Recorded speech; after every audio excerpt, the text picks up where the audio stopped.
நீங்கள் பார்த்து கொண்டிருப்பது உங்கள் ஜாஷுவா டிவி. சகல ஜனங்களுக்கும் நற்செய்தி.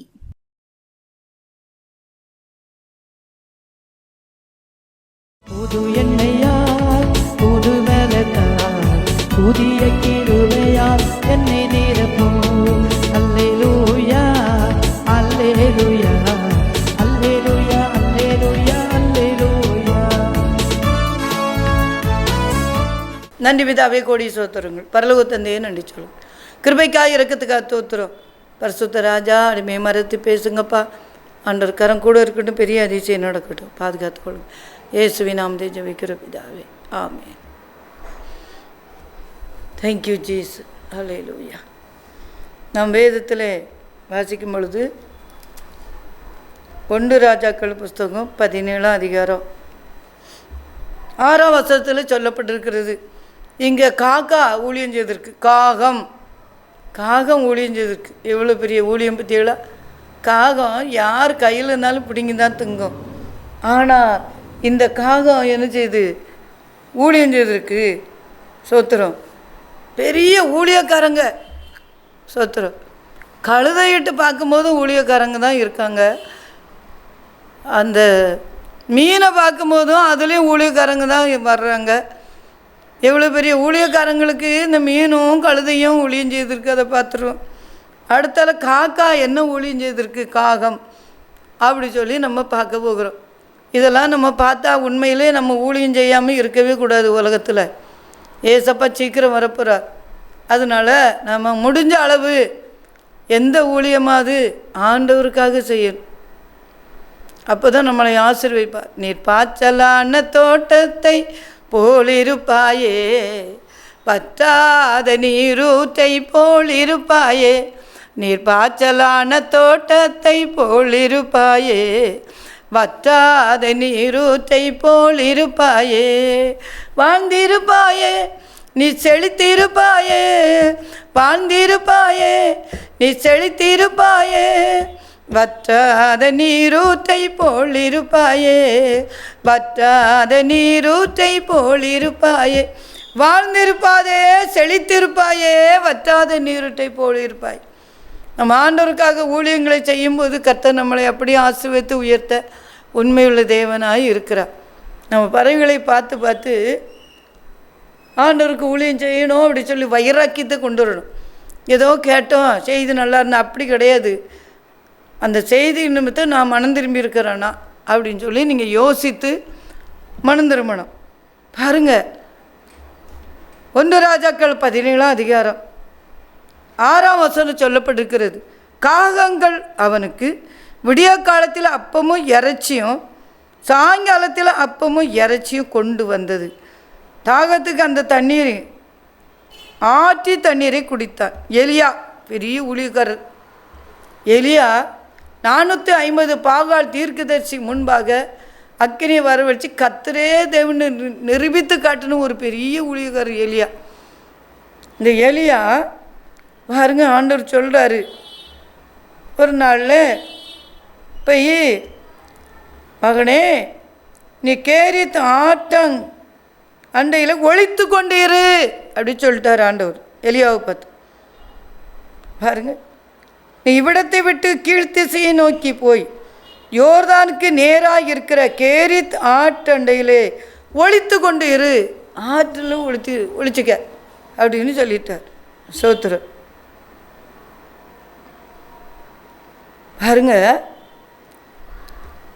அப்படி சொன்னோடனே அவர் நேரே போய் ஆற்றண்டையில் போய் உட்காந்துருக்கிறார்.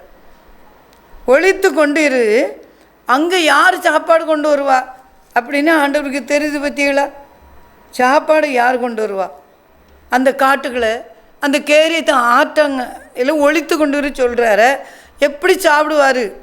சாப்பிடாமல் எப்படி ஒழிச்சிருக்க முடியும்? இப்போ ஆண்டவர் பார்த்து ஒழித்து கொண்டு இருன்னு சொன்னாரே அந்த தெய்வம், அவர் பார்த்து நேர காகத்தை கூட்டு, காக்கா காலையில் அப்பமும் இறைச்சி கொண்டு போயிரு எலியாவுக்கு, சாயங்காலம் அப்பமும் இறைச்சி கொண்டு போயிரு. 2 நேரம் சாப்பாடு தான். நீங்களே எத்தனை நேரம் சாப்பிட்றிய? ஒரு நாளைக்கு எத்தனை நேரம் சாப்பிட்றிய? சில ஆட்கள் காலையில் சாப்பாடு. பம்பாயிலெலாம் போனோன்னா, பம்பாயில் இப்போ ஊழியத்து போனேன், 15 வருஷமாக பம்பாயில் ஊழியம் செய்துக்கிட்டே இருக்கேன். நான்ஸ்டா அப்படின்னு ஒன்று சாப்பிடுவாங்க. சாயங்காலம் 4 மணி 5 மணி ஆகிட்டுனா ஒரு நாஸ்டா எல்லோரும் சாப்பிடுவாங்க. சோத்திரம். அதுக்கு வரும் நைட்டு சாப்பாடு பாருங்கள். ஒரு நாளைக்கு 3 தடவை 4 தடவை. காலையில் ஒரு சாப்பாடு. சோத்திரம். அல்லேலூயா. காலையில் நாஸ்டா சாப்பிடுவாங்க. அதுக்கு ஒரு இட்லி தோசை. அதுக்கு ஒரு மத்தியானம் சாப்பாடு. 4-5 மணிக்கு நாஸ்டா. அதுக்கு ஒரு நைட்டு சாப்பாடு. எத்தனை நேரம் சாப்பிட்றவங்க ஒரு மனுஷன். அது பாட்டு சில ஆட்கள் பார்த்திங்கன்னா வீட்டில் இருந்தால் தின்னுக்கிட்டே தான் இருக்கும். சோத்திரம். சாப்பிட்டுக்கிட்டே இருப்பாங்க, தின்னுக்கிட்டே இருப்பாங்க. என்ன கொடுத்தாலும் அது பாட்டு போய்கிட்டே இருக்கும். ஆனால் இந்த எலியாவுக்கு எத்தனை நேரம் சாப்பாடு? 2 நேரம் சாப்பாடு தான் கொடுக்குறாரு. அந்த ஆற்றங்கடையில் ஒளிச்சு கொண்டு இரு அப்படி சொல்லி தண்ணியை குடிச்சிக்க. காலையிலே அப்பமும் இறைச்சியும் கிடைக்குது. அப்போது சாயங்காலமும் அப்பமும் இறைச்சியும் 2 நேரத்துக்கு இந்த காக்கா கரெக்டாக கொண்டு அப்பமும் இறைச்சியும் கொடுக்குதே. அதுதான் நம்ம ஊரில் இருக்கிற காக்கா அப்பமும் இறைச்சியும் உங்களுக்கு கொடுக்குமா? அந்த ஊரில் இருந்த காக்காவும் அப்படி தான் இருந்துச்சு. ஒரு சின்ன பிள்ளை வடை வச்சுருந்தா கூட கையிலேருந்து பிடிங்கிட்டு போயிடும். சின்ன பிள்ளைகள் என்னென்னு வச்சுருந்தா கொண்டு போயிடும் பாருங்கள். சோத்திரம். அல்லேலூயா. அங்கே கருங்கடல் ஒரு சபை வச்சுருக்கேன். ஆராதனை முடிச்சுட்டு நாங்களாம் சாப்பிடுவோம். மீதி இருக்கிற தோரை எப்போ கொண்டு வைப்பா அப்படின்னு காக்கா காத்திருக்கோம். வச்ச உடனே அதை பாட்டு சாப்பிட்டு போயிடும் பாருங்கள். அதுதான் காக்கா. சாப்பிட்டு போகிறது தான் காக்கா. அந்த காக்கா என்ன செய்யுது? சோத்திரம். அல்லேலூயா. இந்த எலியாவுக்கு அப்பமும் இறைச்சியும் கொண்டு கொடுன்னு சொன்னார்களா? அது செய்து கரெக்டாக செய்து பாருங்கள். சோத்திரம். சின்ன கிளாஸில் 1ஆம் கிளாஸ் 2ஆம் கிளாஸ் படிக்கும்போது எங்களுக்கு ஒரு கதை சொல்லி தந்தாங்க. ஒரு பாட்டி வடை சுட்டாங்க. அந்த வடையை காக்கா தூக்கிட்டு போய் மரத்து மேலே இருந்து சாப்பிடன்னு எடுத்து வச்சுருக்கு. ஒரு நரி எண்ணெய் போய் பாட்டு பாடு காக்கா காக்கா ரொம்ப அழகாக இருக்கா ஒரு பாட்டு பாடு அப்படின்னு சொன்னோடனே அது காக்கான்னு சத்தம் முடிச்சு வடை கீழே விழுந்து நரி தூக்கிட்டு போயிட்டு பார்த்துக்கல. அப்போ அதை தூக்கிட்டு போயிருமே. இதை இந்த வாயில் இருக்கிற வடையை நம்ம பாட்டு பாடா அப்படிங்கிற அறிவு கூட இல்லை அந்த காக்காவுக்கு. ஆனால் பாருங்கள். சோத்திரம். இந்த எலியாவுக்கு ஆண்டவர் சொன்ன காக்கா எப்படி ஊழியம் செய்திருக்கு பற்றியல. அப்பமும் இறைச்சியும் கொடுத்துருக்கு. இறைச்சியை கண்டா காக்கா விடுமா? விடாது. ஆனால் கரெக்டாக கொண்டு கொடுத்துருங்க. எவ்வளோ ஒரு பெரிய சந்தோஷம் பாருங்கள். அந்த காட்டுகளை யார் அந்த காக்காவுக்கு அப்பம் கொடுத்துருப்பா? யார் அந்த காக்காவுக்கு இறைச்சி கொடுத்துருப்பா? கொஞ்சம் நினச்சி பாருங்களா. நம்முடைய ஆண்டவர் எவ்வளோ பெரிய தெய்வம், எவ்வளோ பெரிய பயங்கரமான தெய்வம்னு சொல்லி. அல்லேலூயா. ஒரு சின்ன பையன். சோத்திரம். ஆண்டவர் 3 நாள் கூட்டம் முடித்த உடனே சாப்பாடு கொடுங்கன்னு சொன்னோடனே இங்கே என்ன இருக்குது அப்படின்னு கேட்டால் ஒரு சின்ன பையன் அப்பமும் மீன் வச்சுருக்கிறான். அதை கொண்டு ஏசப்பாட்ட கொடுத்தோம். 5 அப்பம் 2 மீன் அவர் ஆசீர்வாதம் பண்ணி கொடுத்தாரு பாருங்கள். எல்லோரும் சாப்பிட்டாங்க. 5 அப்பம் 2 மீனையும் வச்சு 5000 பேர் சாப்பிட்டு மீதியான துணிக்கைகள் 12 கூட நிறைய எடுத்துட்டாங்க. சோத்திரம். ஆனால் இந்த காக்கா கரெக்டாக ஒரு ஊழியக்காரருக்கு சாப்பாடு கொண்டு போயிருக்கு பற்றியெல்லாம் 2 நேரமும் சாப்பிட மத்தியானம் அப்போ பாஸ்டிங் போட்டிருக்காரு. சோத்திரம். கர்த்தனால அப்படி போய் 2 நேரமும் அந்த காக்கா கரெக்டாக கொண்டு உணவு கொடுத்துருக்கு. அன்பு பிள்ளைகளே, சில ஊழியக்காரங்களும் நான் பார்த்துருக்கேன். சாப்பிட்றதுக்கு வழி இல்லாமல் இருப்போம், கஷ்டத்தில் அனுபவிச்சுட்டு இருந்தோம். ஆனால் எங்களுக்கு ஒரு ஆள் கதவு தட்டி சாப்பாடு கொடுத்தாங்க அப்படின்லாம் சொல்லுவாங்க சாட்சி. ஆண்டவர் அப்படிப்பட்ட தெய்வம். இப்போவும் காக்கா கொண்டு போசிக்கிற தேவனாக இருக்கிறா. எங்கள் கருங்கட சபையை நான் முடிச்சுட்டு எல்லாம் சாப்பிட்டு இருந்தோம். அன்றைக்கி கூட 2 பேர் வந்துட்டாங்க. சாப்பிட்டு முடிச்சாச்சு. ஆனால் கொஞ்சோளவு சாப்பாடு தான் எனக்கு இருந்துச்சு. என்ன செய்ய அப்படின்னு கொஞ்சோளவு சாப்பிட்டுட்டு என்னை வீட்டுக்கு போய் வரதுக்கு 10 மணி ஆயிரும் நைட்டு. அவ்வளோ நேரம் அந்த வயிறு பசிக்கும். ஆனாலும் கொஞ்சம் சாப்பிட்டுட்டு நான் வந்துட்டேன். அருளூர் அப்படிங்கிற ஊருக்கு ஜெபிக்க போனோம். வீடு சந்திக்க போனேன். அப்போ வீடு சந்திக்க போயிருக்கேன். அந்த வீட்டில் நேரே ஒரு சிஸ்டர் அம்மா பிரியாணி சாப்பிடுங்க, நான் பிரியாணி போட்டிருக்கேன் சாப்பிடுங்க. எனக்கு அதிர்ச்சி ஆகிட்டு. ஏசப்பா எவ்வளோ பெரிய தெய்வம். நான் கொஞ்சம் தான் சாப்பிட்டு வந்தேன். வயிறு பசிக்கும். 10 மணி வரை நான் எப்படி வீட்டுக்கு போய் கஷ்டப்பட்டு வந்தேன். பிரியாணி வச்சுருக்காரு ஆண்டவர். சோத்திரம். ஒரு நாளும் தராது. எத்தனை நாளோ ஜெபிக்க போயிருக்கு. மாதம் ஒரு தடவை வீடு சந்திக்க போவேன் அருளூரில். அப்போ பாருங்கள், என்னாலும் காப்பியை தந்து அனுப்பிவிடு. இன்றைக்கி என்ன வச்சுருக்கு? பிரியாணி. ஏசப்பா நம்முடைய வயிறு பசியை அறிந்த தெய்வம் பெரியவ. நான் மற்றவங்களுக்காக கொடுத்து நம்ம சாப்பிடும்போது கண்டிப்பாக நம்முடைய வயிறு பசி ஆண்டவருக்கு தெரியும். அவர் கரெக்டாக கொடுப்பாரு. சில இடங்களில் போனால் வெயிலாக இருக்கும். ஒரு கூல் ட்ரிங்க்ஸ் குடித்தா நல்லாயிருக்கும்னு நினைப்பேன். ஒரு ஊரில் பயங்கரமான கிராமம். அந்த ஊரில் யாருக்கிட்டேயும் ஃப்ரிட்ஜு கிடையாது, கூலிங்கே வைக்க முடியாது. அப்போது பாருங்கள், ஒரு கூல்ட்ரிங்க்ஸ் குடித்தா நல்லா இருக்குமே நினச்சேன். அந்த வீட்டில் ஒரு கஷ்டப்பட்ட வீட்டுக்கு ஜெபிக்க போயிருக்கேன். சொந்தக்காரங்க வந்திருக்காங்க, கூல்ட்ரிங்க்ஸ் வாங்கிட்டு வந்திருக்காங்க. இப்படி பற்றிகளா, எனக்கே அதிசயமாக இருந்து. ஆண்டவர் அப்படி செய்கிற ஒரு நம்ம குடிக்கிற ஒரு அந்த தண்ணியை கூட அவர் அறிந்து கொண்டு இருக்கிறார். நிறைய சாட்சிகளை நான் சொல்ல முடியும். அவர் அதிசயம் செய்கிறவர். அல்லேலூயா. ஆராய்ந்து முடியாத பெரிய காரியங்களை எண்ணி முடியாத அதிசயங்களை செய்கிறவர். ஒவ்வொரு பிள்ளைகளுடைய கல்யாணத்துக்கு, படிப்புக்கு அப்படிலாம் ஆண்டவர் அதிசயம் செய்கிறார். என் மகளை, பம்பாய் மகளை படித்தா நாசிரியத்தில் லூக்கா ஆஸ்பத்திரியில் காலேஜ் படிச்சுட்டு இருந்தா. அப்போ பாருங்க, அவள் பீஸ் கட்டுங்கம்மா, பீஸ் கட்ட வாங்கம்மா நீ ஃபோன் பண்ணுவா. என்கிட்ட காசு இருந்தால் தானே நான் கொண்டு கட்டுவேன். காசு கிடைக்கல, நான் போகலை. அவள் நேரே முழங்கால் போட்டு, ஏசப்பா ஏசப்பா எங்கள் அம்மாவை பீஸ் கட்ட வர சொல்லுங்க ஏசப்பா அப்படி சொல்லி கேட்டிருக்கா. அன்னைக்கு நான் போயிருக்கேன். அவள் அதிசயமாக சொல்லுயம்மா, உங்கள்கிட்ட நான் கேட்டு கேட்டு பார்த்து வாய் தான் வலிச்சு போச்சு. ஆனால் ஏசப்பட்ட ஒரு நாள் சொன்னேன், கரெக்டாக நீங்கள் பீஸ் கொண்டு கட்டிட்டீங்களே அப்படின்னு. என் பிள்ளைகளை, ஜெபிக்கிற பிள்ளைகள், ஆண்டவர் ஜெபிக்கிற பிள்ளைகளுக்கு ஆசீர்வாதம் கிடைக்கும். ஒரு ஜெபிக்கிற ஒரு எலியாவுக்கு அங்கே ஒழிச்சு ஜெபிச்சுட்டு இருந்தான் காட்டுகளை, அல்லேலூயா, ஆற்றங்கரையில் ஒழிச்சு ஜெபிச்சுட்டு இருந்தேன். அந்த எலியாவுக்கு அப்பமும் இறைச்சியும் போது, அல்லேலூயா, இஸ்ரவேல் ஜனங்கள் எண்ணாகும் புஸ்தகம் 11ஆம் அதிகாரத்தை நம்ம வாஸ்தாக்கி எல்லாம் சத்தமிடுவாங்க. ஏன்னா அந்த ஆண்டவர் என்ன கொடுக்குறாரு, மன்னா கொடுக்குறாரு. அந்த மன்னா கொத்தமல்லி அளவு இருக்குமா, தேனிட்ட பணியாரமாக இருக்குமா, அதெல்லாம் தின்னு தின்னு தின்னு என்னாலும் மன்னாவே தின்னோன்னு செழிச்சு போச்சு. என்ன சொல்கிறாங்க மக்கள்லாம், நாங்கள் இந்த மன்னாவே சாப்பிட்டு எங்களுக்கு கஷ்டமாயிட்டு, மோசே எங்களுக்கு இறைச்சி தாங்க, இறைச்சி போடுங்க அப்படி சண்டை போடுறாங்க, அழுறாங்க. எல்லாம் ஒவ்வொரு கூடார வாசலேருந்து அழுதுகிட்டே இருக்கு, இறைச்சி போடுங்கன்னு சொல்லி. பாருங்க எப்படி அழுதாங்களா. சோத்திரம். என்ன நினச்சிருக்காங்க, வந்தது அந்த பார்வோன் கையிலேருந்து கொண்டு வந்து ஆண்டவர் ஆசீர்வாதமாக வச்சு வேலை செய்யாமல் சோறு போடுறாரு. அதை தின்னுட்டு பாருங்கள் சும்மா இருக்க விடலை. அல்லேலூயா. சோத்திரம். என்ன நினைக்கிறாங்க, அந்த எகிப்தில் இருந்த கொம்புட்டிக்காயை நினைக்காங்களாம். சோத்திரம். வெள்ளை பூனை நினைக்கிறாங்க, வெள்ளரிக்காய் நினைக்கிறாங்க. வெள்ளரிக்காய் நினச்சி வெம்பி வெம்பி அழுதாங்களாம். கொம்பட்டிக்காய் நினச்சி கொம்பட்டி அழுதாங்களாம். எல்லாம் அழ ஆரம்பிச்சிட்டாங்க. அந்த கொம்பட்டிக்காய் எதுக்காகும், கொம்பட்டிக்காய் சாப்பிட முடியாது, கசக்கும், அதெல்லாம் நினைக்கிறாங்க. வெள்ளரிக்காய் நினைக்கிறாங்க, கீரைகளை நினைக்கிறாங்க, எல்லாம் நினச்சி அழுதுட்டு இருக்காங்க. பற்றிகளா. சோத்திரம். ஆனாலும் ஆண்டவர் என்ன செய்தார், அவளுக்கு அத்தனை பேருக்கு இறைச்சியை கொடுத்தாரு. சோத்திரம். ஆனால் இந்த நேரத்தில் அந்த காட்டுகளை ஏலியாவுக்கு அப்பமும் இறைச்சி கிடைக்கல. அன்பு பிள்ளைகளே, நீங்கள் ஜெபிங்க. ஆண்டவருங்க எல்லா காரியத்தையும் சந்திக்கிற தேவன். சாப்பாடுற காரியத்தில் இருந்து மற்ற பிள்ளைகளுக்கு காரியம் வர எல்லா காரியத்திலும் ஆண்டவருங்க தேவைகளை சந்திக்கிற தேவன், அதிசயங்களை செய்கிற தேவன்.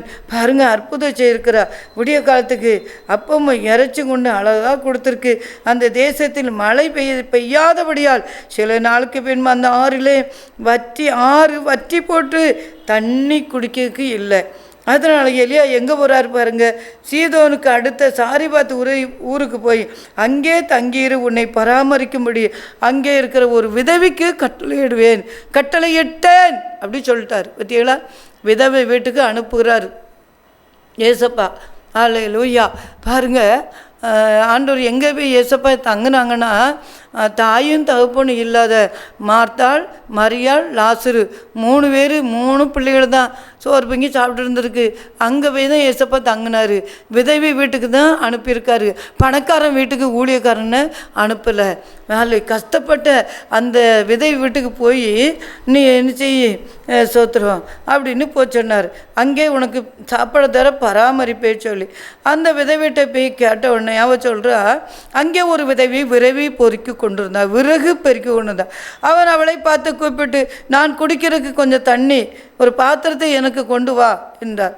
அவள் கொண்டு வர போகிற போது அவளை நோக்கி கூப்பிட்டு, கொஞ்சம் அப்பவும் உன் கையில் எனக்கு கொண்டு வா.